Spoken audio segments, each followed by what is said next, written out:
this lesson, we'll implement the Harry-Markowitz mean variance framework with our programming. First, we'll recap the mean variance framework. Subsequently, we'll discuss the tail risk measures, namely value at risk, that is VaR, conditional value at risk, CVaR, and expected shortfall, ES. Next, we'll download securities data from Yahoo Finance. Then we'll compute returns and visualize various properties of this data. Next, we'll initiate a portfolio object, formulate various portfolio constraints, including box, group, and risk budget constraints. We'll formulate and visualize portfolios with different tail risk objectives. This includes equal weighted portfolios, minimum risk portfolio with a target return, tangency portfolio, and global minimum risk portfolio. Next, we'll construct efficient frontier in an interactive and customized manner and visualize it. We'll also initiate a short portfolio object and identify portfolios with different risk return objectives. Lastly, we'll also understand how to set up a portfolio in Mean-CVaR, that is conditional value at risk framework. In this video, we'll recap our discussion on mean variance framework. Recall the discussion with video topic on portfolio optimization. We started with 4 securities A, B, C, and D, and we kept forming different combinations of these securities A, B, C, and D. And as we keep on doing that in a return and standard deviation space, we obtain what is called feasible region. This blue region is the feasible region, which represents all possible combinations of return and risk, that is standard deviation. This feasible region is represented by this Eckert kind of shape, and each point here represents a combination of risk and return that is available to investors in the form of portfolios. Now, how do we improve our position in this feasible region? We can either go up or we can move left, and as we keep on doing that, we reach a particular surface or the surface of this Eckert region. This surface of Eckert region, this surface is called efficient frontier because every point on this surface represents a unique combination of risk and return, which can be explained in the following terms. For example, let's take this point Z. Now, for a given amount of return, this Z would obtain minimum risk, or for a given amount of risk, this Z would give you highest return. In a sense, every point on this surface obtains or achieves a very important, or we can call best combination of risk and return. That is, no other portfolio for a given amount of risk can offer you higher return, or for a given amount of return can offer you a lower risk, and therefore this is called efficient frontier given this property of portfolios lying on this surface. While we cannot directly compare these portfolios on this surface per se, individual investors, depending upon their degree of risk tolerance or risk averse nature, they will choose a given particular point on this surface.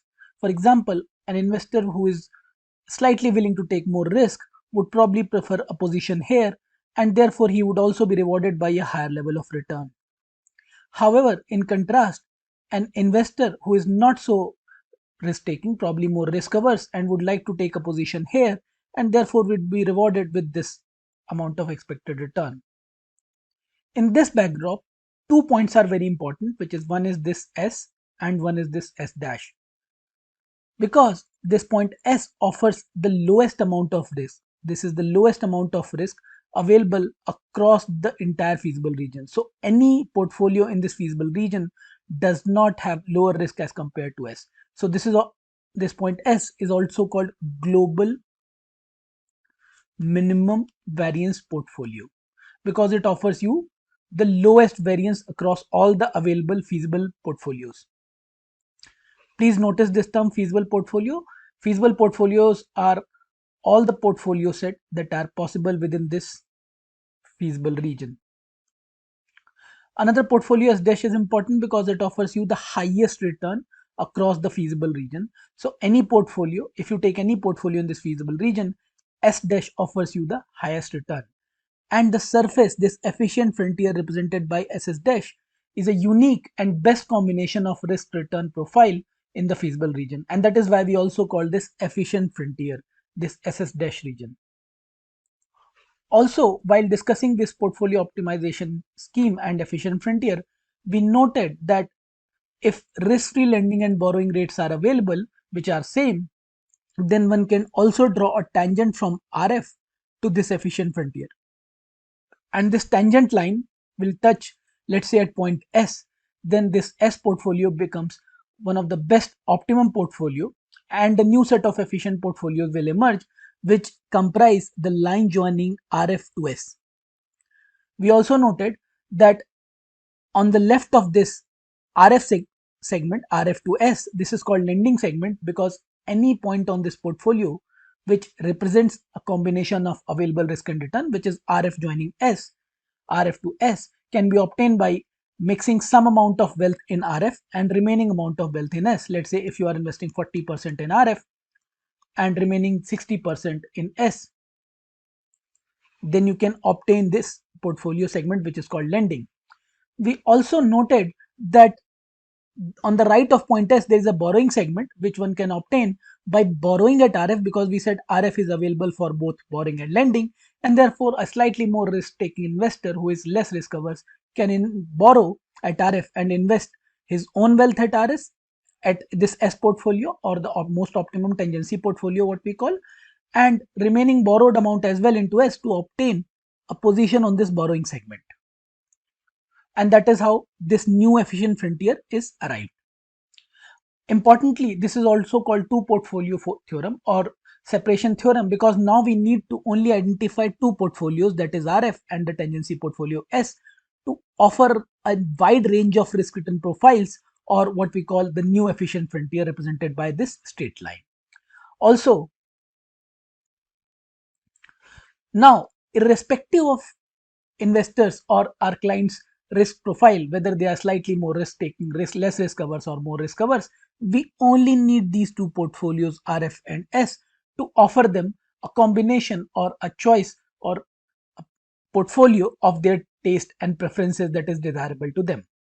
So we have separated the decision of this portfolio RF and S from the investor's risk preference. That is why it is also called separation theorem or two fund theorem. To summarize, we recap our discussion on efficient frontier and mean variance framework.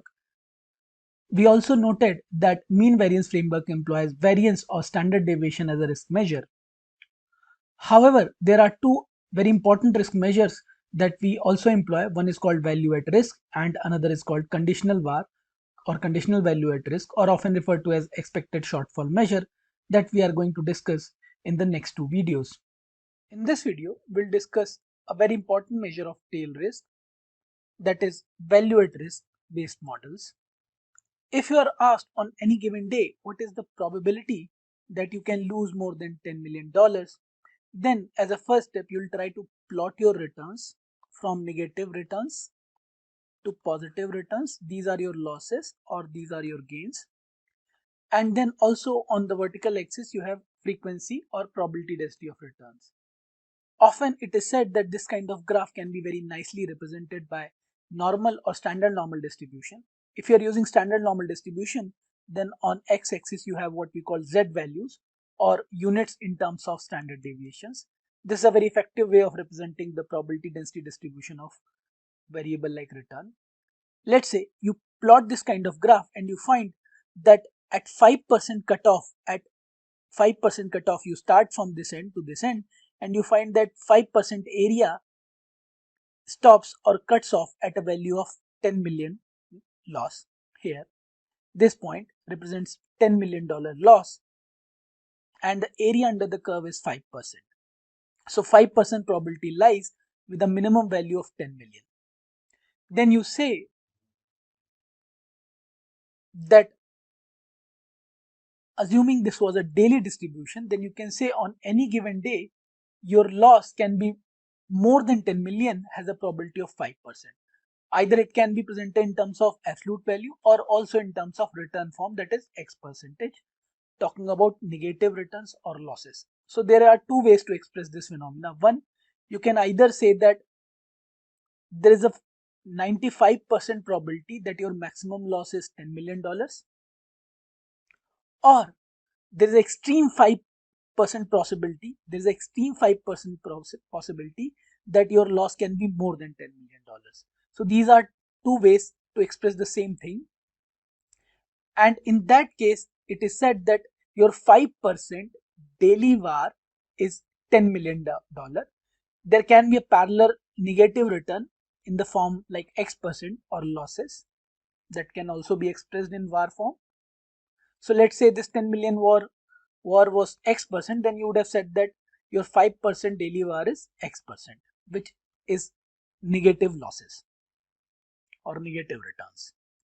Before I elaborate this formula in detail, please note that there are three important inputs to specify VaR. First, there is a time period. In the previous case, we noted daily period. It may be weekly or monthly as well. Second, the level of confidence, that is 95% or 99%. In that case, if confidence is 95%, then that alpha value, in the previous case, it was 5%. And if you take a confidence level of 99, then by the same logic, your tail probability that you are examining will be 1%. That is 1 minus alpha will be 99%, then alpha will be 1%.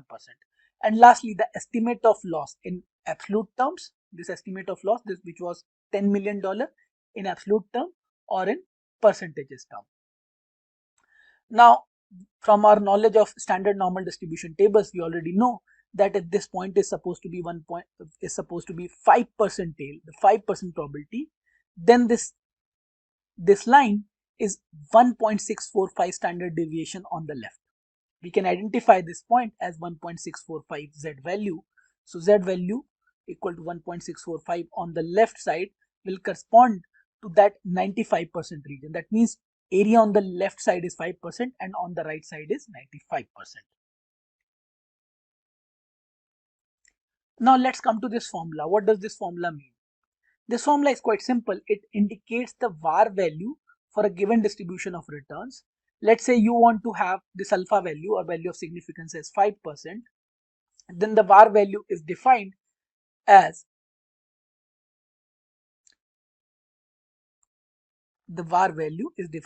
if we plot the return distribution for that given frequency, which is daily or weekly, the 5 percentile or 5% quantile, or you can say 5 percentile region, the minimum value in this region is the VaR value. Now, if you have plotted the probability density of return distribution, let's say, and you have identified this 5% probability region, the minimum percentile value will of course be that particular quantile or percentile. For example, we are talking about 5 percentile. That means the minimum value will correspond to exactly this 5 percentile cutoff point. This is what is represented by this formula, that the minimum value for a given chosen value of alpha percentile or quantile, let's say you're talking about 5 percentile, then the cutoff value is the minimum value of Z that corresponds to this cutoff. So which is nothing but simply the percentile value corresponding to the 5 percentile or alpha level. Now there are two ways to estimate this number. First is if you know the probability distribution. For example, if you believe that your variable or return follows normal distribution and you can plot them around in the form of normal or standard normal distribution, then in that case you can simply integrate over this region. For example, if I want 10% VaR, daily VaR, 10% daily VaR, then I can find a cutoff point on the left of which the area, because we are talking about probability density curve, then we can say the area under the curve is 10% of the overall area. And in that case, that integrated number, because we want area under the curve, that integrated part will represent the area, the cumulative area, the corresponding cutoff point Z corresponding to this 10% area will become my VaR value. So I can identify this Z value here, and this Z is nothing but returns in standardized form. So corresponding to each Z value, there is a particular return value which would be negative because this is the loss region on the left of 0. So we can identify that loss return, and that will be our daily VaR with that particular 90% confidence or 10% significance, or we can say 10% VaR, daily VaR is this value. It can be daily, weekly, monthly, depending upon the distribution of returns that is being examined. The second and empirical way is to have return data, distribution data, we can order this and start examining from the negative side, negative return, or the lower side. And let's say if you are looking for 5% VAR, then you can cut off the extreme negative 5, extreme lowest 5% observations. You can cut off, let's say you have set of observations, you can put a cutoff line, and on the left of this cutoff line you have 5% observations. Then the cutoff point, the maximum return in this cutoff point becomes your VAR. In terms of magnitude, this will be the lowest value on the negative side, but in terms of signed value, it will be the maximum. And this will become our VAR. For example, let's say your values on the negative side are minus 5%, minus 4%, minus 3%, minus 2%, and minus 1%. Now, please note, in terms of magnitude, this 1% is the lowest. However, in terms of signed value, this is the highest, and this value, once we cut off at this level and we have these 5 values left, then this minus 1%, which is the highest, or in terms of magnitude, the lowest value, will become my VAR value. So we need to order our return observations and take the one which is highest in terms of magnitude, or lowest in terms of magnitude, and highest in terms of signed value. Mostly chances are it will be negative. So generally returns are symmetrically, to some extent they are symmetrically distributed. So you have negative as well as positive returns. So if you are ordering them from the lowest side, chances are that on extreme 5% or 10% you will have negative returns like this.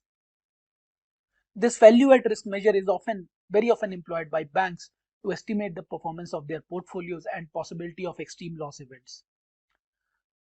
To summarize, in this video we discussed the concept of value at risk and how it is helpful in estimating the tail risk of a security or a portfolio.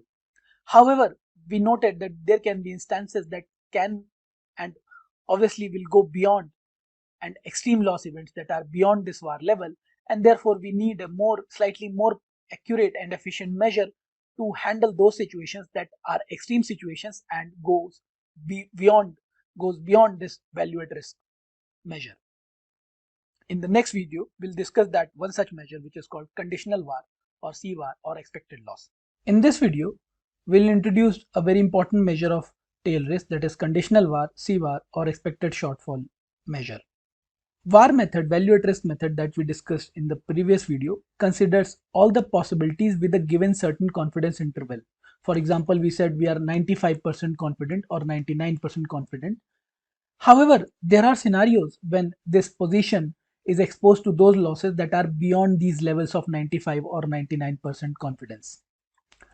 And in order to cover this exposure that may happen in those extreme events, a more advanced version of risk measure, that is conditional VaR or CVaR, often referred to as expected shortfall, is proposed. The measure computes those losses, expected losses, given that this confidence level of 95% is reached. For example, given that you are in this extreme region, given that you are in this region, what is your expectation of losses? Let's say this is 99%, or if you believe 95%, then this region, if it is 95% cutoff, then what is your expected loss if you are in this region or this confidence level is breached? In order to answer this question that we are talking about extreme event case, what is the expected value of loss? To answer this question, what we do here is we plot our returns on the opposite side. In contrast to our earlier plot where we had negative returns here and positive here, we essentially plot the losses, that means negative returns. So this will be our positive side, and these extreme scenarios will represent those extreme negative returns or losses. Now, objective here is to compute the expected or average or mean value of losses given that these events were to happen or occur. Let's take a simple case. Let's say you have 3 possible scenarios. Given that this scenario is breached, that is conditional sort of base probability that this extreme limit, alpha, it can be 5%, that means 95% confidence level, or 99% confidence level is alpha is 1%. This level is breached and we are talking about this region. Condition on that a priori probability is given that this region is breached. You have 3 possible scenarios. P1 probability, let's say 10%, that loss is 5 million. Let's say I'm putting negative sign for loss, and another 10% probability that loss may be 10 million, and 80% probability that loss may be 1 million.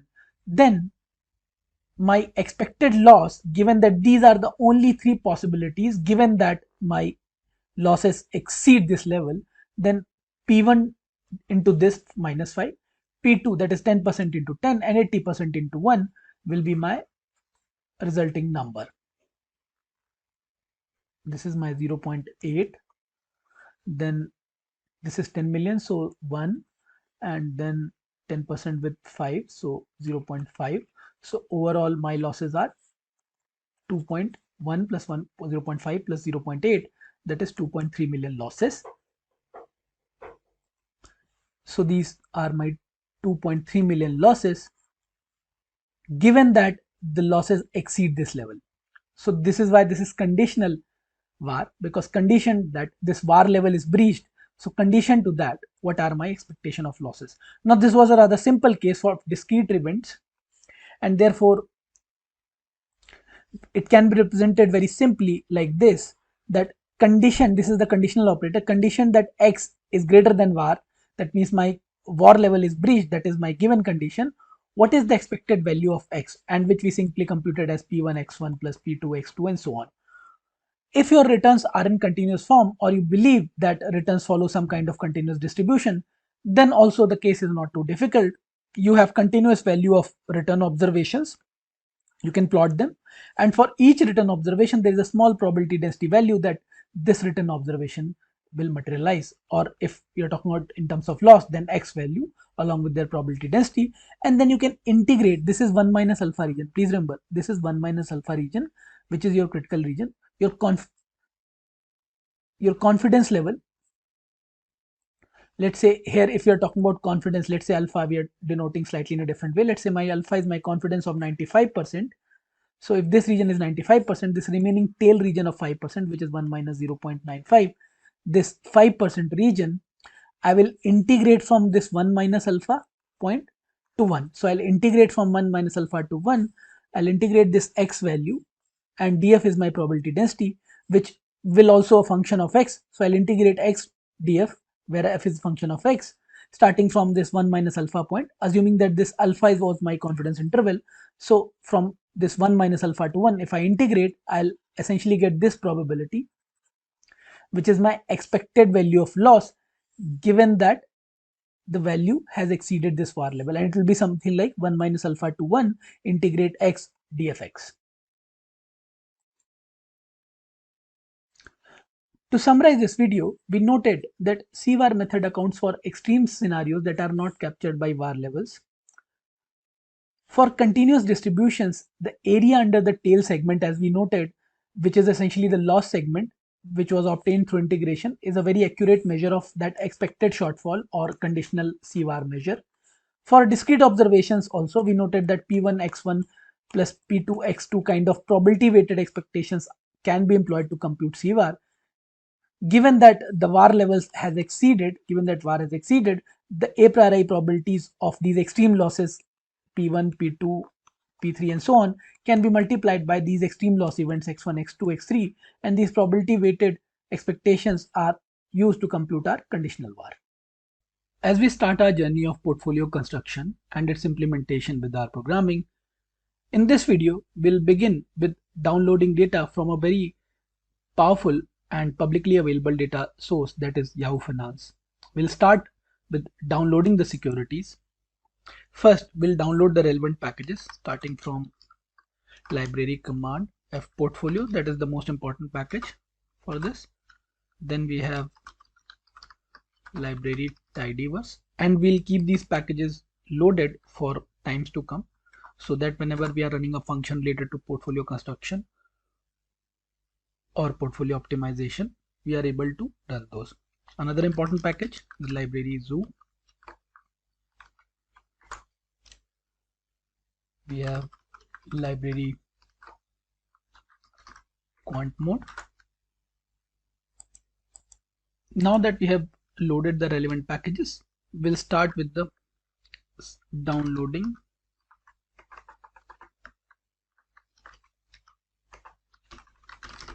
securities. As a sample, let me show you. If I download a single security, I need to know, and please remember, I need to know the ticker on Yahoo Finance in order to download the security. I already know that Amazon has a ticker AMZN. So I'll use this get symbols command. I'll use this get symbols command and this symbols. I need to provide the symbol that I want to download, which is Amazon.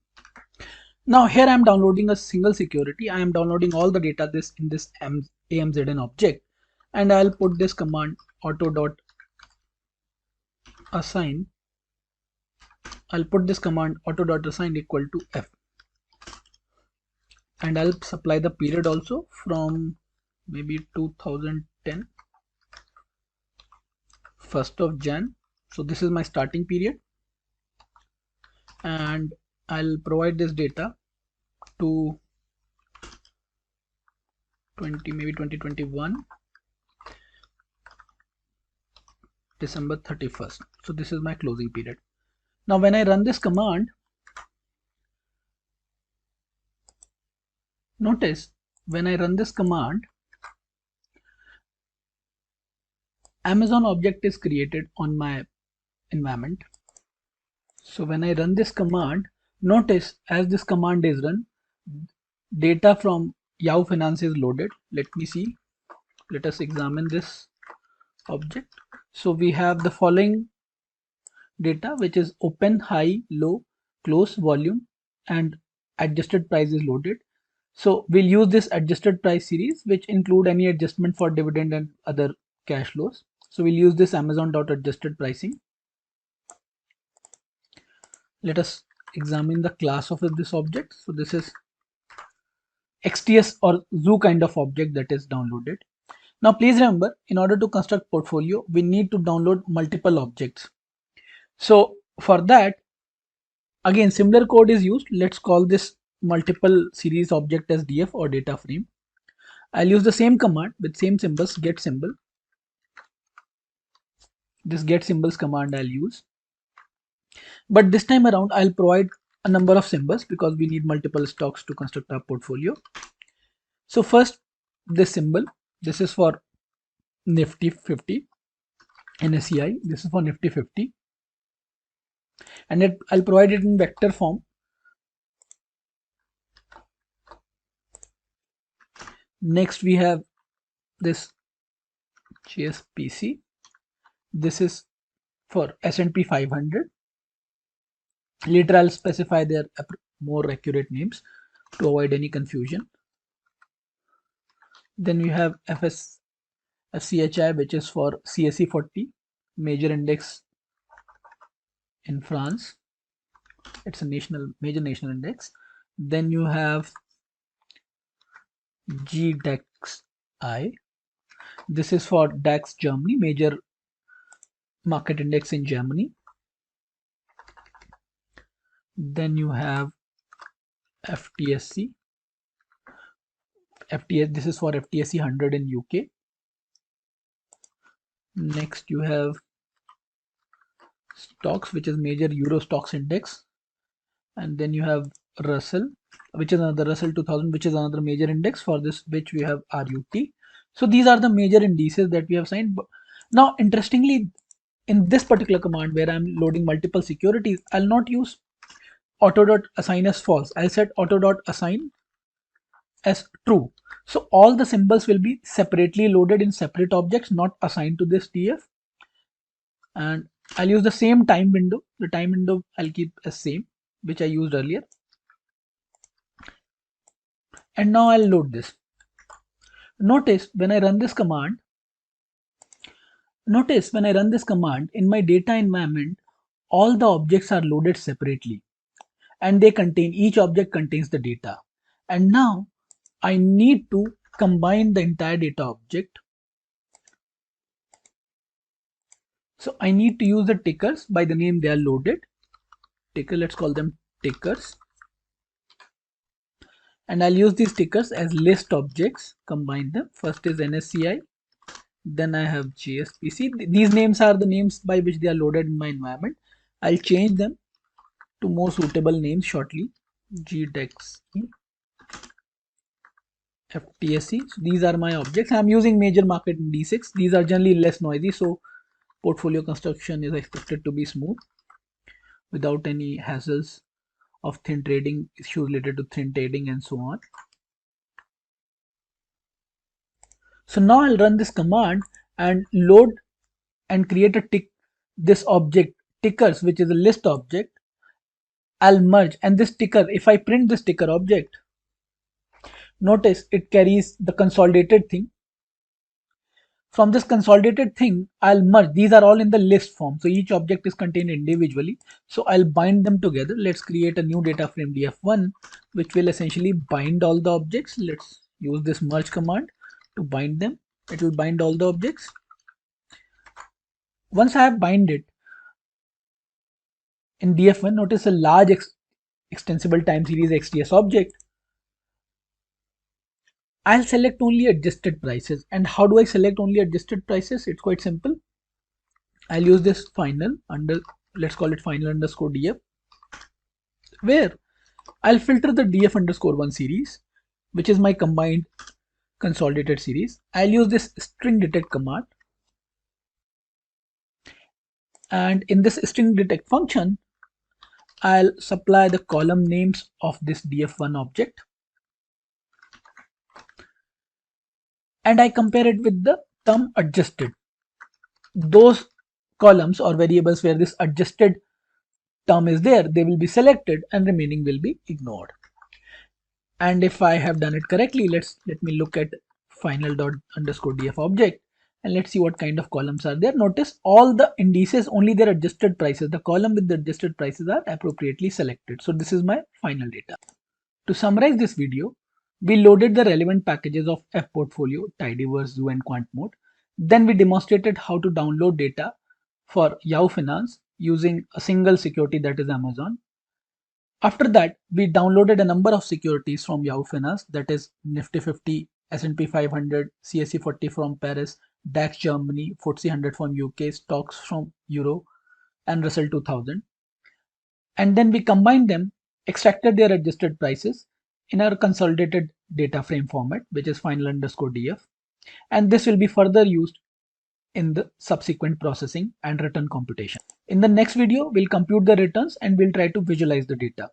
Now that we have downloaded the data, let us start by properly naming it, naming the variables or the security prices, and then computing returns and subsequently visualizing it. So as a first step, we will give appropriate names to the column. So we'll name, compute returns, and visualize. So as a first step, let me just give the names with this call names command. Here I'll use final underscore df. This was our original data that we downloaded, but we give it appropriate names. The first name is Nifty. So since we downloaded Nifty 50 data, I'm giving it a name Nifty. Then S&P 500. So let me put it as SP, or more appropriately S&P.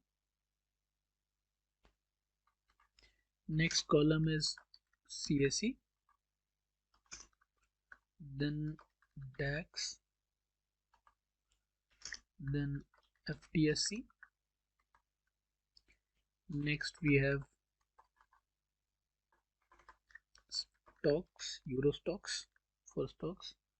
Then Russell 2000. Let me call it RUT, that is Russell 2000. So this is my final variable. Let me name these.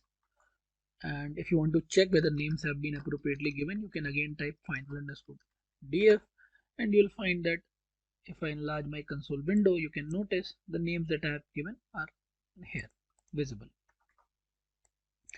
As a next step, let me compute the returns, and a very simple and interesting command. Let me call the new data as final underscore df underscore ret. So this command will compute returns, and it's very simple. Diff log. This is a very simple command. It takes the first difference of the series in the log form, which is essentially log returns. This is very easy to do. Those of us who have computed return in the past So those of us who have computed returns in the past, they will know that this command will first create the log of the price series and then take the difference, which is sort of returns in the continuous form. And now that we have this return variable available with us, let's see the head of this final underscore diff object that we have created. Let's see the head of this object. Yes, the returns are computed. The first object is obviously NA because we use the first price series. There's no previous price, so the first prices are NA.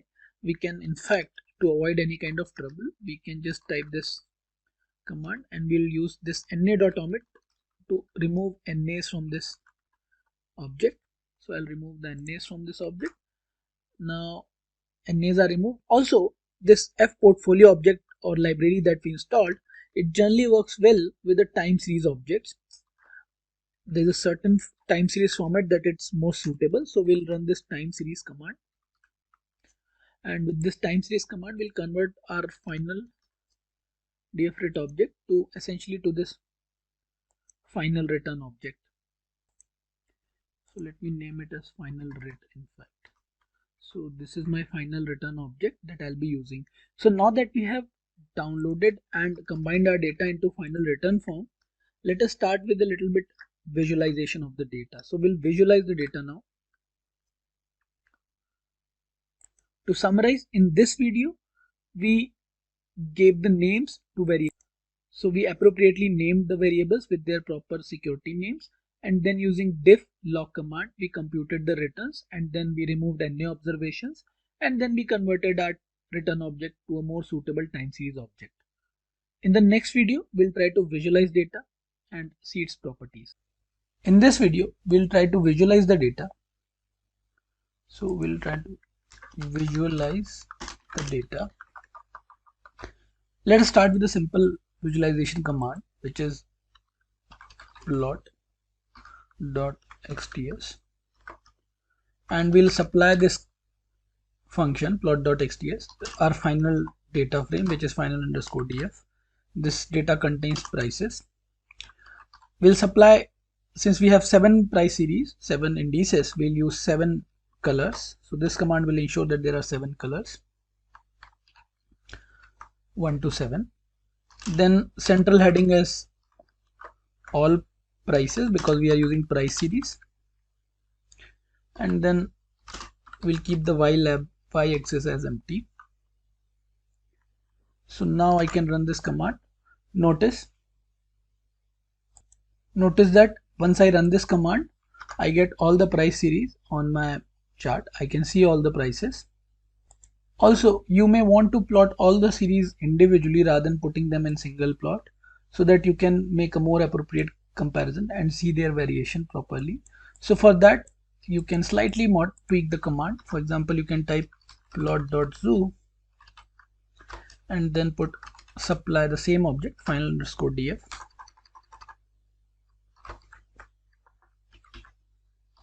You can again supply all the different colors since we want to plot all the prices in different colors. Again, we'll put the central heading as all price, but this time we'll specify that plot.type is to be plotted in multiple windows. So we'll specify this multiple argument so that plotting is done with multiple windows.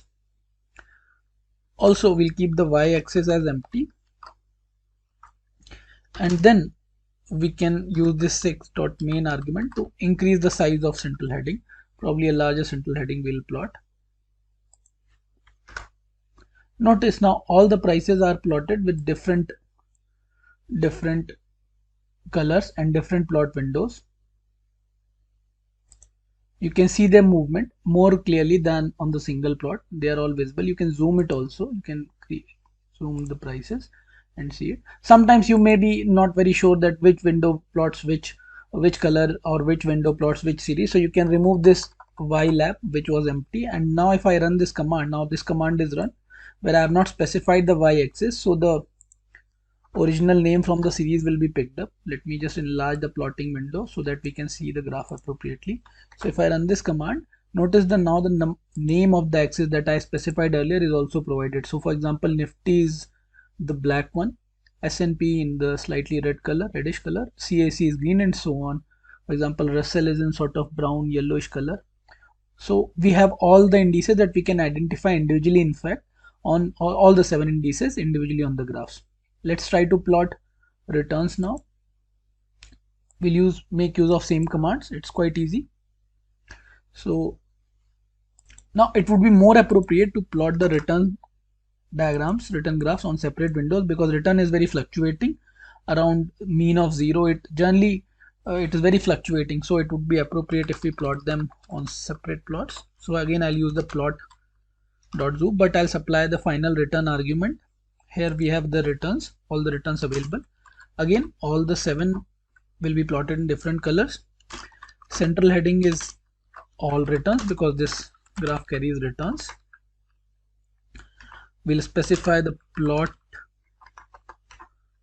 type, plot dot type as multiple, so that they are plotted in multiple windows. And I'll not specify the y-axis, so that each plot has its own index or return name.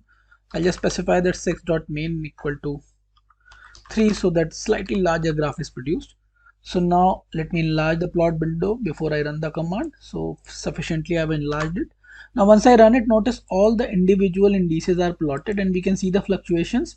In fact, we can see around 2000, around somewhere around after 2000, there's a large jump. We can see here this large jump, and this is common to all, and in between also the fluctuations happen because these are broad market wide indices. So whenever there's some kind of global crisis, there would be some kind of co-movement, high volatility and falling prices, which is what we are seeing here, and all the indices are plotted in different colors. Also, a slight modification in the command: if I remove this zoo, notice if I remove this zoo, now the dates are plotted. So I can now I have all the individual indices and their dates are also available with me, so I can identify these fluctuations, their timings. You can see there these timings are around somewhere around 2020. There's a sharp increase in volatility, particularly the down, which is also associated with falling negative returns. So we can say this is probably around COVID period, and it is common to all the indices. As a last step, when you are summarizing the data, you have already plotted it, you have visualized it. As a last step, it is always advised to create a summary measure. So just summarize your data by typing summary and supplying your final return object. So it's nice that it will give you the final summary thing.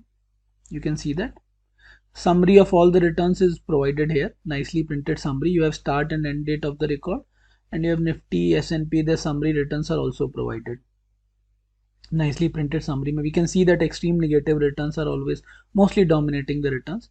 Mostly these series are negatively skewed as it appears. To summarize this video, we plotted the security prices together in a single graph. Then we also plotted them in separate graphs. Then we plotted the returns. We can see that returns are negatively skewed, especially during the COVID time. There was large fluctuation and negative returns. This we confirmed with the summary measure. We summarized the returns and saw their distribution: minimum, maximum, mean, median, first and third quantiles. We observed extremely negative returns are slightly dominating, so the return appear to be skewed. We'll conclude with the visualization in the next video, where we'll examine the density distribution of all the returns. In the previous video, we visualized the price and returns plot. In this video, we'll create density plots to examine the distribution of the data. As a first step, we create the main plot of density. So first we'll create the main plot of density. This we'll do for Nifty. So Nifty will be our first stop, where we'll create the density plot. We'll give the main heading as density plot. Also, to specify the color as 1, I'll give the color in sequence of 1 to 7. There are 7 securities. Next, based on my experience, I know the nature of plot, so I'll specify the x limits from minus 0.1 to 0.1, so they remain actually aesthetic, and y limit as 0 to around 70. So the some of the peaked security densities are also fairly plotted, and a line width of 2. So this will be my first plot. Let's see if it has worked. It seems to have worked. In addition to this, I'll create other plots, but I'll not create fresh plot. I'll use lines command to create new plots in the same plotting window. Let's see how to do that. So I'll remove my main plot heading. So this is not required. I'll just need to change the name of the security. This time it will be S&P 500. I'll change the color to 2. So color coding scheme as 2. And I need not specify X limit and Y limits, that I have already done. I only need to specify the line width as 2. So let me clean the code. Now for next lines, I just need to change the name of the security. Let's say S&P to CAC, color as 3. For next security, again from CAC to DAX, color as 4. From DAX to FTSE, color as 5. From FTSE, I'll shift to stocks, color as 6. So I'm just changing the color scheme. And lastly, from stocks to Russell 2000 and color as 7. So now these are my line plots for which I'll just add in the main diagram. Notice all those plots are plotted. In fact, the red one is extremely peaked. Now you also need to add some kind of legend to make distinction between different plots. So it seems that top left window is slightly open. So I'll use top left window to add the legend. And I'll use a small trick. I'll not explicitly enter the names, but I'll use this call names command and extract the name from the return object itself. Lastly, since I'm using the color coding from 1 to 7, I'll continue to do the same, and then I'll add the legend. So notice nicely legends are added. Probably I'll enlarge the plot window and then recreate this plot for better comprehension. So now it looks better. Let's re-examine the plot. So I'll zoom it. Notice all the plots in different colors. For Nifty in black, S&P is more reddish, CAC is green, and they are plotted together. In fact, the red one seems S&P is slightly more peaked. Nifty is not so peaked, while Russell is much lower in terms of peak. However, if you look at the overall nature of these graphs, it seems that broadly there can be a normal curve that can be superimposed on these. They appear to be fairly bell-shaped and normal distribution, and that is the reason earlier, when, if you recall our discussion on normal distribution video topic, we discussed in great detail how normal distribution is extremely useful for modeling such return behavior, and we can see that here manifesting itself. We can see how normal distribution nicely fits or appears very similar to these security distribution density plots. To summarize, in this video, we plotted the density distributions of all the 7 security prices, and we find them very similar to normal distribution.